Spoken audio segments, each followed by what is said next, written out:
Hey everyone. So I went to Toronto Comicon this weekend, actually just yesterday, and I picked up some stuff.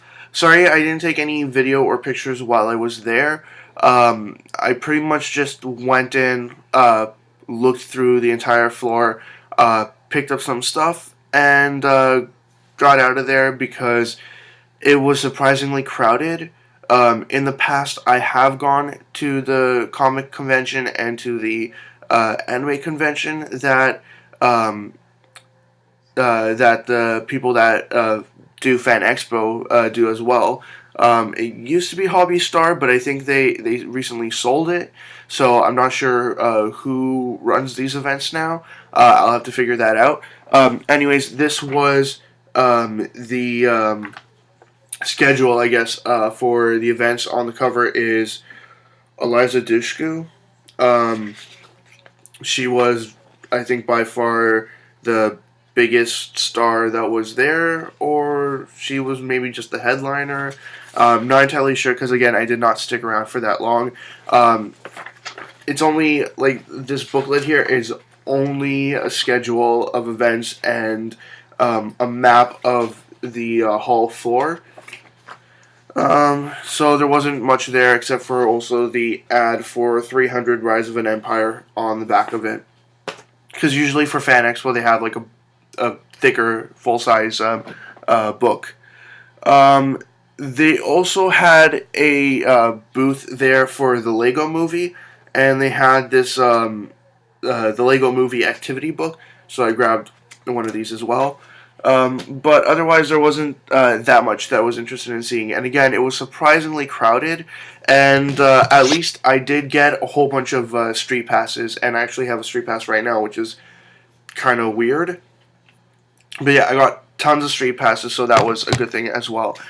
So let me show you what I picked up. I did find a couple of things. I did not have that much money to spend, but I did end up spending some money on some stuff that I was either sort of interested by or stuff that I was actually looking for. So first, I have to show you this standee. It is of a TARDIS, and it's just magnetically attached to that stand there with this little piece of metal there, and there's a magnet in there.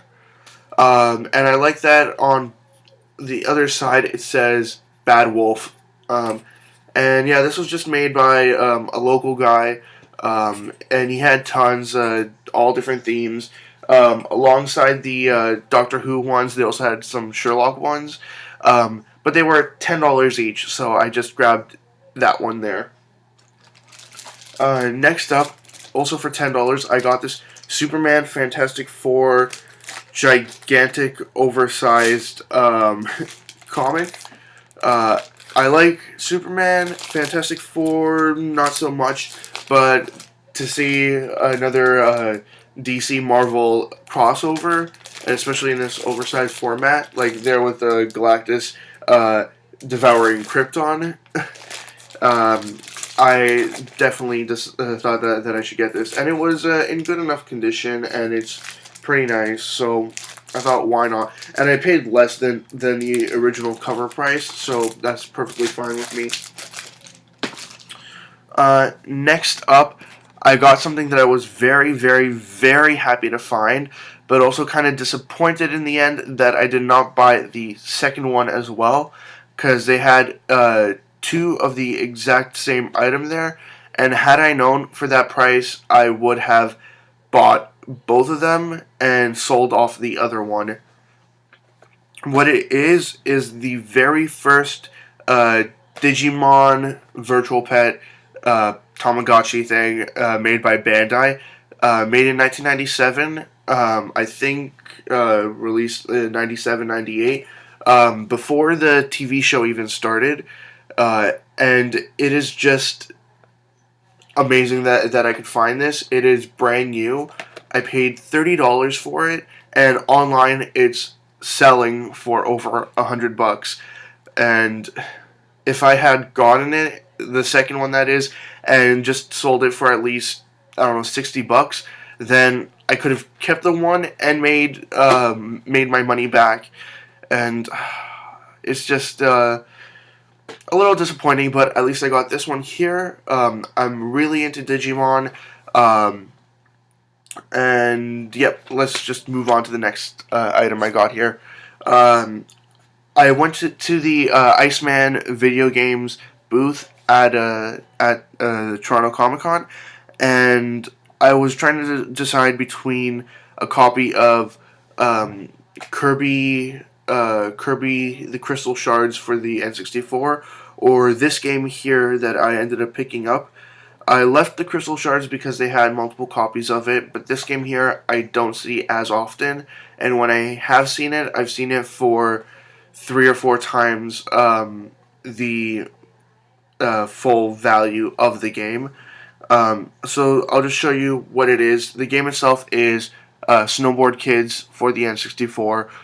One of the few Atlas games, one of the few games that Atlas put out on the N64, and the label is in good overall condition, but there is one sort of light mark going across here in like a circular pattern. But otherwise, it's fine. It plays well, perfectly fine. $35 for this, so it is still above its value, but still, it was the cheapest price that I've seen for it in a while. Next up, this guy had Digimon cards, the new set for Digimon Fusion or Cross Wars. He had the decks for $10, and then he had the individual packs for $4 each. Now, I saw other booths, they had the decks for $13.99 plus tax, and then the packs, sorry, for $4.99 plus tax. So I made the guy an offer. I said, if I buy the deck, get 3 packs altogether for $20. So I saved myself $1 off of each pack and just paid the flat price, no tax. He said sure. He took he took that price, and yeah, I was happy to add some new Digimon cards to my Digimon collection. But again, I don't think that Digimon Fusion is as great as the older series. But then again, I'm just being just like a Pokemon Gen 1er, I guess, when I say something like that, oh, the new series sucks and the original was much better. Anyways, the last thing that I got because, again, I found it for an amazing price compared to what other people were selling it for. It is the 50th anniversary, I believe it was the 50th anniversary, Doctor Who TARDIS Journal. It is gold with what is it? Yeah, dark blue on the side.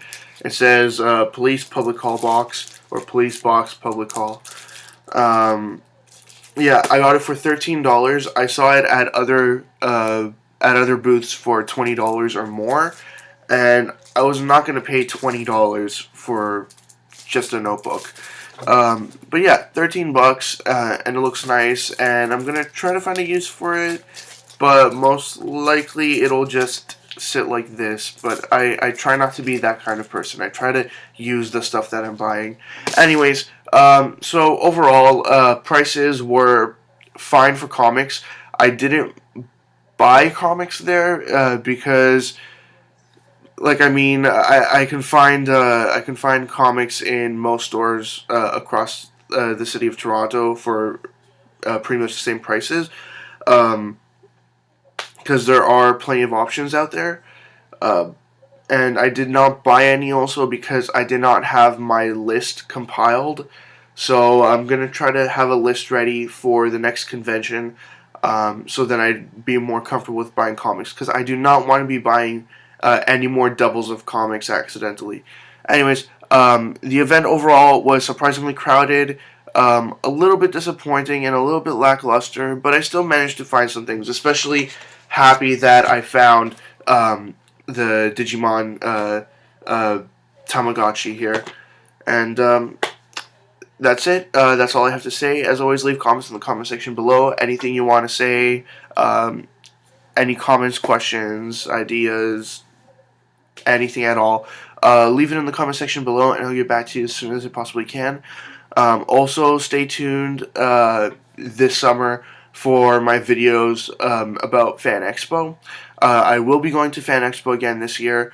I will be posting news and update videos as I find out more about this year's events. And yep, just stay tuned. And that's it. See ya.